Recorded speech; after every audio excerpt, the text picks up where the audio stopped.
అందరికీ నమస్కారం. మీనాకుమారి చదలవాడ. ఈరోజు మన భారతదేశ ఔన్నత్యం గురించి చెప్తున్నాను. మన దేశంలో ప్రతిదీ పూజార్హత ఉన్నది. కొండలు, ఎగ్జాంపుల్ అన్నవరం సత్యనారాయణ స్వామి, సింహాచలం, అలాగే తిరుపతి కొండలపైన దేవుళ్ళు వెలిశారు.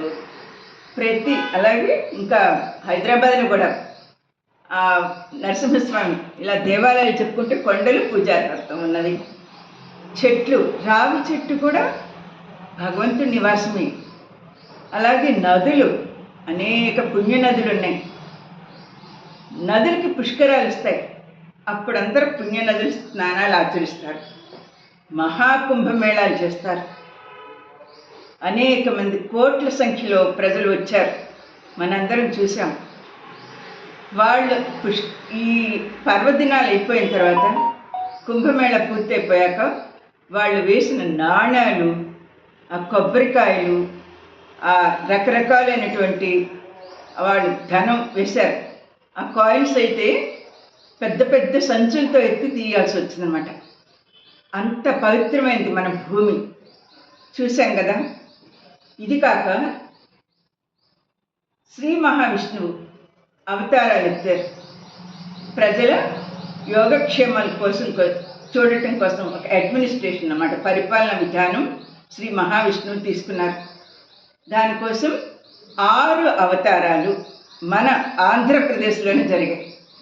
ఏంటంటే మత్స్యావతారం చిత్తూరు జిల్లా నాగాలాపురం గ్రామంలో, కూర్మ అవతారం చిత్తూరు జిల్లా శ్రీకూర్మం, వరాహావతారం తిరుమల వెంకటేశ్వర స్వామి, నరసింహ అవతారం సింహాచలం, వామన అవతారం ప్రకాశం జిల్లా పరచూరు ఆ మండలంలో చరుకూరు అనే గ్రామం. అలాగే 6వది పరశురామ అవతారం శ్రీకాకుళం జిల్లాలో ఒరిస్సా సరిహద్దుల్లో ఉన్న మహేంద్ర పర్వతం. ఇంకా 3 ఉన్నాయి కదా, వాటి గురించి కూడా వివరిస్తాను. 6 మన రాష్ట్రం అయితే ఇంకా 4, ఆ మిగిలిన 4 శ్రీరాముడు, ఉత్తరప్రదేశ్ అయోధ్య, బుద్ధావతారం నేపాల్లోని లుంబిని నగరంలో కపిలవస్తుపురం, 9వది శ్రీకృష్ణ భగవాన్ ఉత్తరప్రదేశ్ మధుర, కల్కి అవతారం ఉత్తరప్రదేశ్లోని చంబాల్ అనే ప్రదేశంలో ఈ దశావతారాలు ఎత్తి మన దేశంలో దుష్ట సంహారం చేసి ధర్మస్థాపన చేయడం కోసమని మహానుభావుడైన విష్ణుమూర్తి దశావతారాలు ఎత్తారన్నమాట.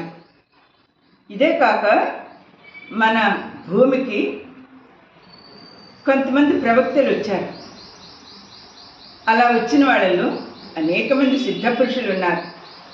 వాళ్ళల్లో వ్యాస మహర్షి, అలాగే సిద్ధ మునీశ్వరులు అనేక మంది తపస్సు చేసుకున్న భూమి మంది, అలాగే శంకరాచార్య వారు ముఖ్యంగా, వీళ్ళంతా వచ్చి ధర్మ సందేశాలు మనకు అందించారు.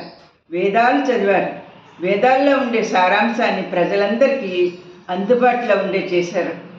వీరందరి గురించి తెలుసున్నందుకు మీకు అందరికీ నా వీడియో విన్నందుకు ధన్యవాదాలు తెలియజేస్తున్నాను. మీకు నచ్చితే లైక్ చేసి సబ్స్క్రైబ్ చేయండి. మీనాకుమారి చదలవాడ.